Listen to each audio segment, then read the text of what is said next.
नमस्कार दोस्तों। कई बार हम कोलेस्ट्रॉल का नाम सुनकर बहुत डर जाते हैं। तो कोलेस्ट्रॉल का हार्ट डिसीज से पूरी तरह से संबंध होता है क्या, और होता है तो कैसे होता है, ये हमको आज समझ लेना है।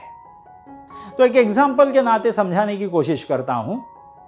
जैसे हम सबको मालूम है कि बड़े बड़े हाईवेज पे कई बार हमको गड्ढे निर्माण होते हुए दिखाई पड़ते हैं, और उन गड्ढों को लेवल करने के लिए, उन गड्ढों को भरने के लिए भेजा जाता है सीमेंट।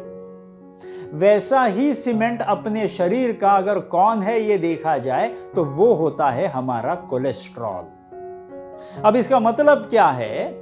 तो कई बार हमारी खून की नलियां जो होती है, वो खून की नलियों में अंदर कई बार गड्ढे निर्माण हो जाते हैं। हमारे स्ट्रेस के वजह से, हमारे शुगर जो हमारी खून में बढ़ जाती है उसके वजह से, हमारे ब्लड प्रेशर के वजह से, थायराइड के वजह से, बहुत अनगिनत कारण होते हैं जिसके वजह से हमारे खून के नलियों के अंदर बहुत सारे गड्ढे निर्माण हो जाते हैं।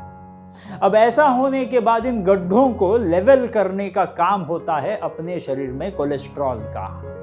तो ये कोलेस्ट्रॉल मेरे शरीर में निर्माण होते होते होते जैसे ये गड्ढे भरने चालू कर देता है ये कोलेस्ट्रॉल, तो कई बार ये कोलेस्ट्रॉल अगर ज्यादा प्रोड्यूस हो जाता है कंटिन्यूअस क्रोनिक स्ट्रेस के वजह से, क्रोनिक ब्लड शुगर कंटिन्यूअसली बढ़ती रहती है अपने शरीर में उसके वजह से, ऐसे कई कारणों की वजह से जैसी कोलेस्ट्रॉल का ओवर प्रोडक्शन हो जाता है, तो उसी कोलेस्ट्रॉल की वजह से अपने शरीर में ब्लॉकेजेस निर्माण हो जाते हैं। तो अब ये सवाल उठता है कि ये कोलेस्ट्रॉल ओवर प्रोड्यूस करता कौन है? तो अपने शरीर में कोलेस्ट्रॉल का मैन्युफैक्चरिंग फैक्ट्री कौन है? तो अपना लिवर। अपना लिवर जो होता है, उस लिवर का काम होता है कोलेस्ट्रॉल प्रोड्यूस करते रहना। तो अगर मेरा कोलेस्ट्रॉल बढ़ता है तो इसका मतलब आइदर मुझे मेरा ब्लड शुगर के ऊपर ध्यान देना है, या ब्लड प्रेशर के ऊपर ध्यान देना है, या तो फिर मुझे मेरे स्ट्रेस के ऊपर ध्यान देना है, या तो फिर मेरे लिवर के मैन्युफैक्चरिंग यूनिट के ऊपर ध्यान देना है।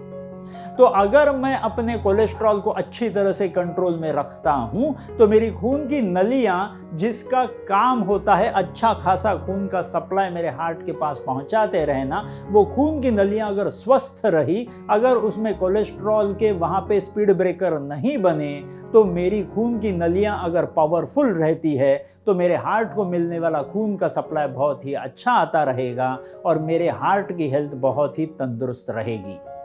तो आज से इस कोलेस्ट्रॉल को डरना बंद करेंगे, उस कोलेस्ट्रॉल पे एक्शन लेना चालू करेंगे, और इसी कोलेस्ट्रॉल को हम आगे के आने वाले वीडियोस में समझने वाले हैं कि हमारे किस खाने की वजह से हमारा कोलेस्ट्रॉल बढ़ता है, किस हमारे व्यायाम ना करने के हमारे आदत के वजह से कोलेस्ट्रॉल बढ़ता है, स्ट्रेस को कैसे कॉम्बैट किया जाए, ऐसे अलग अलग चीजें हम सीखने वाले हैं इस कोलेस्ट्रॉल के ऊपर हमको विजय मिलाने के लिए। क्योंकि कोलेस्ट्रॉल अपने खून में नॉर्मल रहा तो मेरी खून की नलियां नॉर्मल रहेंगी, और मेरी खून की नलियां नॉर्मल रही तो मेरा हृदय स्वस्थ रहेगा।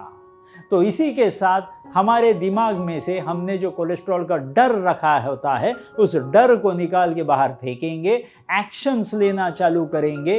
वो एक्शंस जैसी लेंगे, हमारे हार्ट की तंदुरुस्ती दिन ब दिन बढ़ती चली जाएगी। तो अगले आने वाले वीडियोस में हम ऐसे ही जानकारी लेते रहेंगे। तब तक के लिए धन्यवाद।